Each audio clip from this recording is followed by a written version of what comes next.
జగ్గంపేట మండల ప్రజా పరిషత్ కార్యాలయంలో జగ్గంపేట నియోజకవర్గం సంబంధించి అన్నదాత సుఖీభవ పీఎం కిసాన్ పథకాన్ని ప్రారంభించి రైతుల ఖాతాలో డబ్బులు జమ చేసిన ఎమ్మెల్యే జ్యోతుల నెహ్రూ. ముందుగా జగ్గంపేట మండలం వ్యవసాయ శాఖ అధికారి ఎస్ నరసింహ అధ్యక్షతన జరిగిన ఈ కార్యక్రమంలో ఎమ్మెల్యే జ్యోతుల నెహ్రూ ముఖ్య అతిథిగా పాల్గొని రైతులతో కలిసి ముఖ్యమంత్రి చంద్రబాబుకు ధాన్యాభిషేకం నిర్వహించారు. అనంతరం 30,820 రైతుల ఖాతాల్లో 20,81,00,00,000 రూపాయల చెక్ రూపంలో రైతులకు అందజేశారు. ముఖ్యమంత్రి చంద్రబాబు రైతులకు సూపర్ 6 హామీలో భాగంగా అన్నదాత సుఖీభవ పీఎం కిసాన్ పథకంలో భాగంగా నియోజకవర్గం రైతులందరికీ ఈరోజు ముఖ్యమంత్రి చంద్రబాబు ప్రకాశం జిల్లా దర్శిలో రైతుల ఖాతాల్లో అమౌంట్ జమ చేస్తున్నారని, అందులో భాగంగా ఇక్కడ కూడా రైతులందరికీ వారి ఖాతాలో డబ్బులు జమ అయ్యాయని అన్నారు. ఈరోజు రైతుల కోసం ఆధునిక యంత్రాలు తీసుకొచ్చి కూటమి ప్రభుత్వం రైతులను ఆదుకుంటుందని, అందులో భాగంగా నియోజకవర్గంలో 10కి పైనే డ్రోన్లు అందజేయడం జరిగిందన్నారు. అదేవిధంగా ట్రాక్టర్స్, పవర్ టిల్లర్స్, వరికోత మిషన్లు అందజేసేందుకు ఏర్పాట్లు చేస్తున్నామని, రైతులకు నాణ్యమైన విత్తనాలు, పురుగుల మందులు అందించేందుకు రైతు సేవా కేంద్రాల్లో యూరియాతో సహా అందుబాటులో ఉంటుందని ఎమ్మెల్యే నెహ్రూ అన్నారు. రైతులకు చంద్రబాబు చేస్తున్న మేలుకు ఈరోజు వారు ధాన్యాభిషేకం చేయడం రైతులపై ఈ ప్రభుత్వానికి ఉన్న చిత్తశుద్ధి కనబడుతుందని అన్నారు. ఈ కార్యక్రమంలో SPS Appalaraju, market committee chairman Kadapa Bharat, Aryavaishya director Kothakonda Babu, Marshetti Bhadram, society chairman Puri Satyababu, Uppalapati Bullebbu, సర్పంచులు, ఎంపీటీసీలు, మండల వ్యవసాయ Jaggampeta S Narasimham, Kirlampudi N Sudhamadhuri, Gandepalli R Sriram, Gokavaram P Rajeswari అధిక సంఖ్యలో రైతులు పాల్గొన్నారు. కృషి ట్రాక్టర్స్ గానీ అన్నిటినీ కూడా ఇవాళ తిరిగి మళ్ళీ ప్రవేశపెట్టి అందిస్తున్నటువంటి పరిస్థితి ఉన్నాయి. ఉదాహరణకు చూసుకుంటే మనం జగ్గంపేటలోనే 4 డోన్లు ఇచ్చాం, గండేపల్లిలో 6 డోన్లు ఇచ్చాం.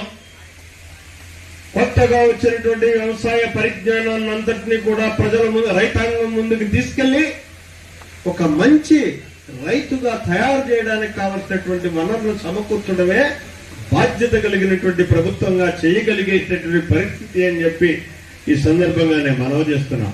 అంతేకాదు, ఇందాక చెప్పా, జోడెడ్ల బండ్ల అభివృద్ధికి సాగాలి.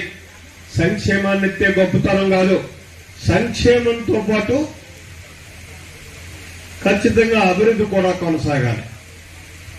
అభివృద్ధి కొనసాగాలన్న దానికి నిదర్శనం శాసనసభ్యుడిగా నన్ను మీరు ఎన్నుకున్న తర్వాత కానీ, చంద్రబాబు నాయుడు గారిని ముఖ్యమంత్రి చేసిన తర్వాత కానీ, ఈ నియోజకవర్గాన్ని మనం ఒక్కసారి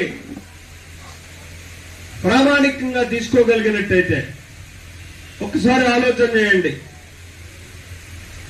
రాజపూడి నుంచి మన్యుబారపాలెం వెళ్ళేటటువంటి రోడ్డు ఏ రకంగా ఉండేది గత 5 సంవత్సరాలు, ఇవాళ ఎలాగుంది? అలాగే అన్ని రోడ్లు కూడా ఈ నియోజకవర్గంలో ఒక్క రామవరం, రాజుపాలెం రోడ్డు తప్పించి ఉన్నటువంటి అన్ని రోడ్డుల్ని కూడా ఇవాళ మేము సమృద్ధిగా ప్యాచ్ వర్క్ చేయడమే కాకుండా రోడ్లు కొత్తగా నూతనంగా నిర్మాణం చేసినటువంటి పరిస్థితి కూడా ఉంది. మీరు అనుకోవచ్చు, ఈ రోడ్డు వల్ల మాకేమొస్తుందని చెప్పేసి, కానీ దానివల్ల ఎక్కువ ఉండదు. సుఖ ప్రయాణం జరగడానికి అవకాశం కలుగుతుంది మెయిన్. రెండవది, మీకున్నటువంటి ఏ ఆహార దినుసులు కానీ నిత్యావసర వస్తువులు రేట్లు పెరిగేటటువంటి పరిస్థితి ఉండదు. కాకినాడలో కందులు బస్తా కొన్నాడు అనుకోండి, దాన్ని తేవాలి అనుకుంటే ఆటో వాడికి నువ్వు రోడ్డు బాగోనప్పుడు 3,000 ఇవ్వాలి. ఇవాళ రోడ్డు బాగుంది కాబట్టి దాన్ని 1,500 ఇస్తావు. అప్పుడేమవుతుంది? 1,500 భారం నీ మీద పడకుండా కందులు తెచ్చి నీకు అమ్ముతాడు, కందిపప్పు తెచ్చి.